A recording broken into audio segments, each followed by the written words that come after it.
Who exactly are you, Robert? Please, be honest with me. Emily asked me with a serious look, watching me as I smoothly served our foreign customers. I realized I couldn't hide the truth from her any longer. My name is Robert.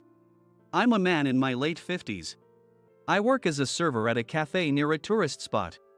The cafe is popular with locals for its classic sweets like cakes and cookies, paired with a wide variety of authentic coffee. However, the tasks I'm given are always simple ones. That's because the manager, Aiden, thinks I'm incompetent and only assigns me menial jobs. So, I spend my time disposing of old files or cleaning outside the shop, feeling like a student part-timer. In fact, these days even students don't do such simple tasks. Other staff, after just 6 months, are trusted with ordering supplies or doing simple cooking in the kitchen. But Aiden treats me like a chore boy, giving me only boring tasks. Hey, there are leaves piling up outside the shop. Go clean them up right away. Got it. Don't dawdle. Get it done efficiently. Though, you might struggle with that. After all, you're so useless that you can't do better than being a cafe worker in your late 50s. Whenever Aiden sees me, he picks a fight. And he orders me to do things that don't require immediate attention. Since these tasks are quickly done, I often find myself bored. I work at a cafe, so I wanted to do more fulfilling and enjoyable tasks. I think I'm passionate about my work, but I'm not good at asserting myself, so I can't stand up to Aiden or the other staff. There's a reason why I became so timid. When I was in elementary school, a foreign family lives nearby. I used to play with their younger child, but while the parents spoke broken English, the child spoke none. Instead, he talked to me in French. Wanting to communicate with my little friend, I worked hard to learn French. Though they moved away before I started middle school, the fond memories stayed with me. In middle school, I began learning French formally. Remembering my childhood, I tried hard to pronounce French correctly. The other kids were all just reading aloud with sloppy pronunciation. So it probably annoyed my classmates that I was trying to get closer to the real pronunciation, making me seem strange. For 3 years, I endured being teased for my weird French. In the 3rd year, we had to participate in a French speech contest for visitors, and my classmates nominated me to mock me. I was completely taken aback. I think Robert should do the French speech. He studies English every day, so he'll give a great speech. Wait a minute, I don't want to. I tried to protest, but everyone agreed, and I ended up participating in the contest. On the day of the contest, I was so nervous I couldn't remember the faces of the guests in the front row. Somehow, I finished the speech and even received applause from the guests. However, I wasn't studying French to stand out, so I felt incredibly embarrassed. This experience made me dislike drawing attention to myself. Because of this, during my school years, I thought it was better to endure quietly rather than complain and stand out. One day, a woman came to our cafe from out of town. Her name was Emily, and she was going to be our new manager. It was lucky enough for me that the strict previous manager was being transferred, but Emily turned out to be a kind person. Emily was in her 30s, about 5 feet 5 inches, and wore heeled shoes. Her tall and slender figure made her stand out in the cafe, giving her a refreshing presence. With her large, sharp eyes and fair complexion, she was strikingly beautiful. I was worried that her appearance might mean she had a strict personality, but I found out she was actually very kind to me. Robert, could you translate the new menu starting next week into French and create a French menu? Are you sure you want me to do it? Yes.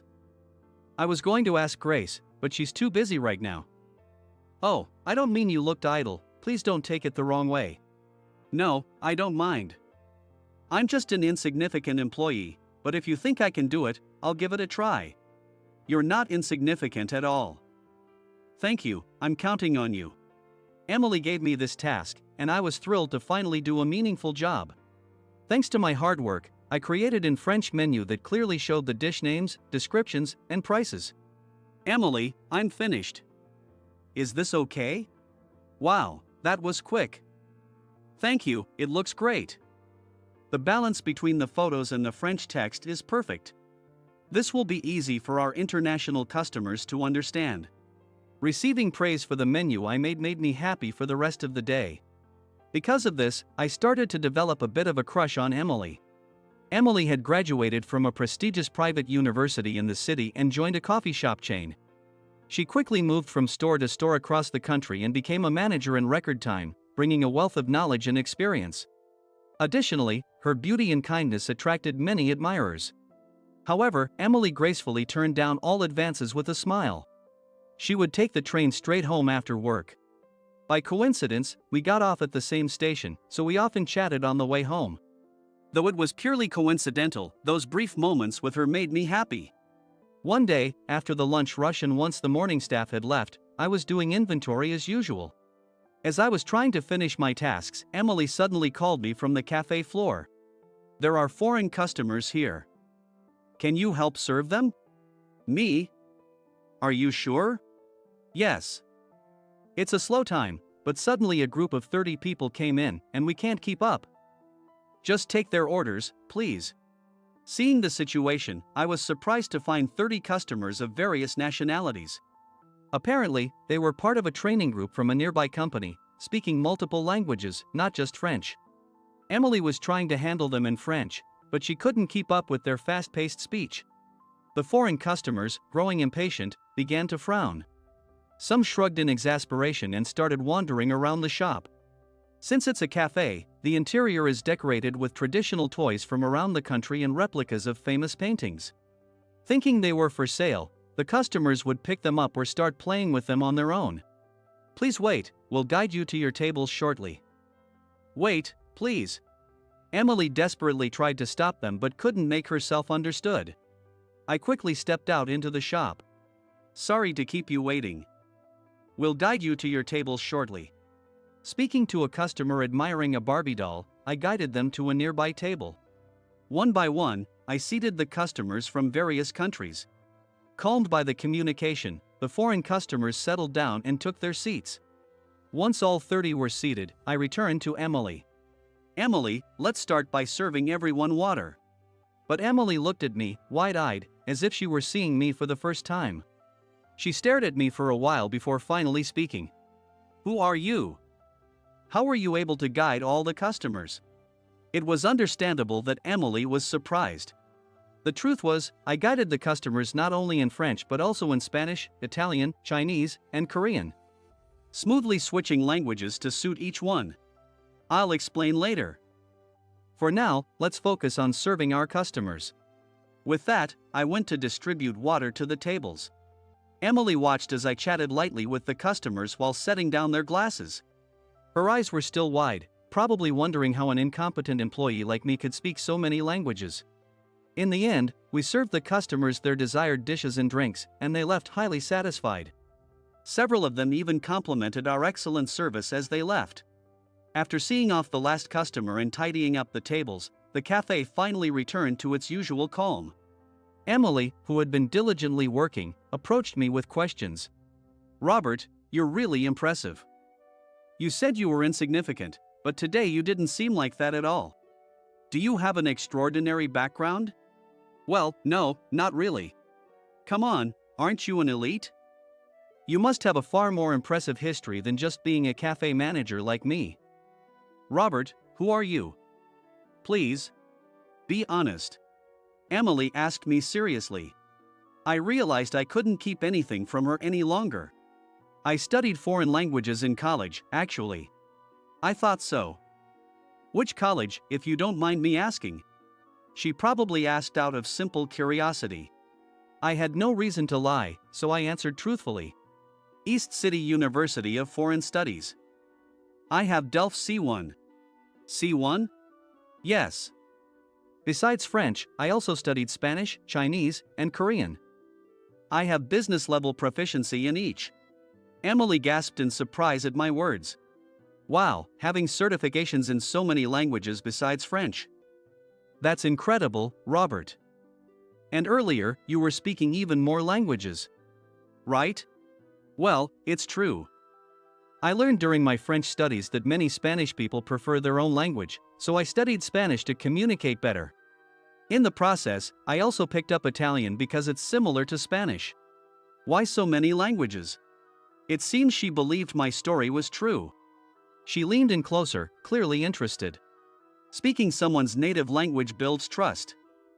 It feels rewarding. So, what about Chinese and Korean? Since they're big countries, and Korean has a similar structure to Chinese, I found them useful for business. I enjoy mimicking the unique sounds of different languages. Although I was mocked for it in middle school. Emily looked at me with shining eyes. Amazing, Robert. Why did you ever call yourself insignificant? I'm not that great. After learning various languages in college, I studied abroad and eventually found a job. You've worked hard for many years, Emily, which is far more commendable. But I don't have special skills like you. Did you use your language skills in your job after studying abroad?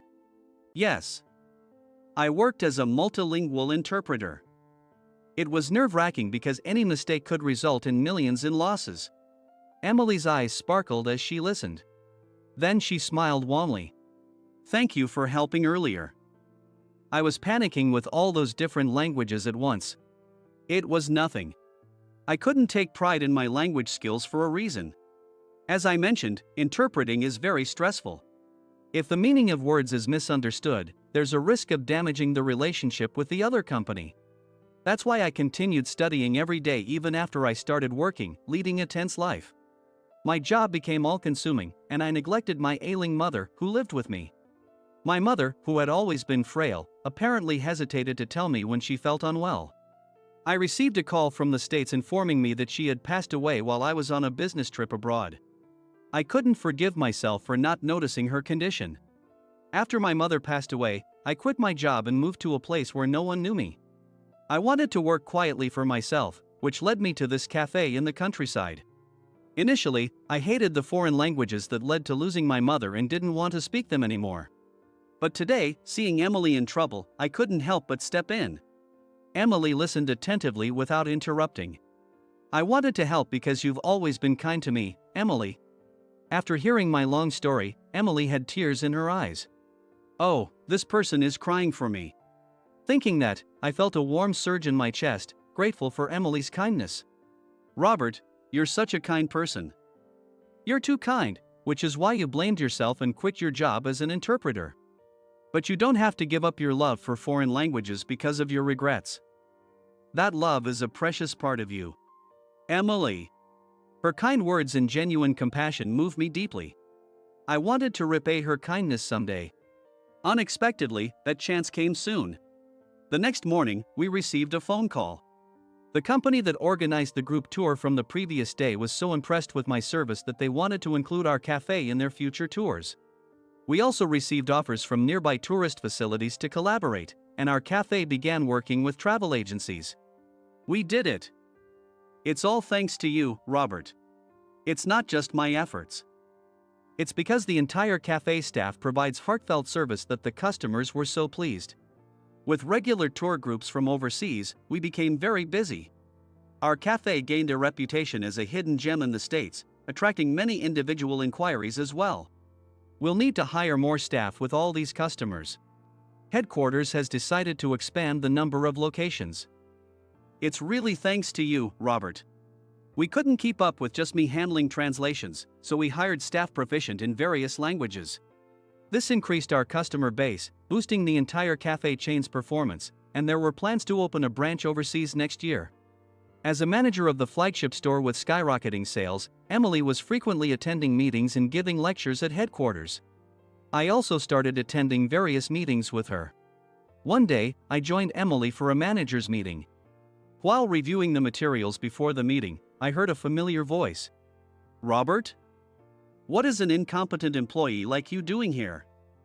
Only managers can attend this meeting. And it's for top managers personally invited by President Anderson. Aiden, it's been a while. It was Aiden, the former manager who always belittled me. He stared at me before speaking again.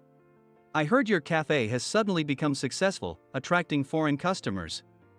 What kind of underhanded tactics did you use? I didn't use any tricks. I just talked to the foreign customers. You? Aiden never expected that I could speak foreign languages. He looked at me in disbelief, eyes wide. So, you're saying you're the one driving the sales increase? That's a lie. And incompetent like you can't even understand French. Stop lying and leave this manager's meeting. No, it's true I speak foreign languages. And I'm not leaving. Today, they're announcing my promotion to manager. I'll be in charge of our first overseas branch, the flagship store for our global expansion. Hearing this, Aiden was speechless. The man who had mocked me as incompetent and given me menial tasks was furious that I had been selected as the manager of an important overseas branch. When my promotion was officially announced during the meeting, Aiden turned red and clenched his fists. I thought I'd be chosen for the overseas branch. How could they pick Robert? Aiden glared at me, but then President Anderson's words made him freeze. And Aiden, I've heard bad reports about you from multiple sources. You've been abusing your position as manager. Giving unreasonable tasks to employees. No, that's not true. We've investigated. We've spoken to those involved. You need to cool off. Apparently, Aiden had been treating other employees poorly, just as he had done to me. Some new hires had never even been allowed to work on the floor and had collectively reported his mistreatment to headquarters. Aiden desperately tried to make excuses, but President Anderson demoted him to a regular employee and imposed a salary reduction for a year, causing Aiden to sink to his knees in despair. Before my transfer overseas, Emily invited me to a bar. It had been a long time since I went out drinking with a woman, and I entered the bar nervously. Emily, who seemed to hold her liquor well, ordered several refills, while I was just trying to keep my cool. My heart pounding at the thought of drinking with such a wonderful person. Suddenly, Emily placed her hand over mine. I've liked you for a long time, Robert. I'm sorry for saying this so suddenly. You might not have noticed, but I always took the train home on time because I wanted to be with you. Really? I was completely surprised and couldn't help but express my honest feelings. So, while I want to support your move to the overseas branch, I also feel sad. I don't want to be apart from someone I love. Well, I feel the same way. I've always thought you were wonderful, Emily. Her hand was warm and soft, possibly due to the alcohol. And I, too, was probably a bit tipsy. I ended up saying something akin to a proposal. Then, why don't you come with me? What? We were looking for an experienced manager to help run the overseas branch with me. I think we could support each other both at work and in our personal lives. Though I felt embarrassed about proposing without even dating, Emily smiled gently and said, "Yes, I'd be delighted." I was overwhelmed with happiness. We started dating with the intention of getting married. Having worked together for years, we knew each other well. Eventually, we decided to get married before moving overseas. On our wedding day, I was mesmerized by Emily in her wedding dress. When she smiled and said, "I look forward to our life together. I love you," I felt like the happiest man in the world. We have since enjoyed a blissful marriage and are busy managing and running the overseas branch. Meeting Emily was the luckiest event of my life. Without her, I wouldn't be who I am today. We will continue to support and encourage each other, living a fulfilling life together.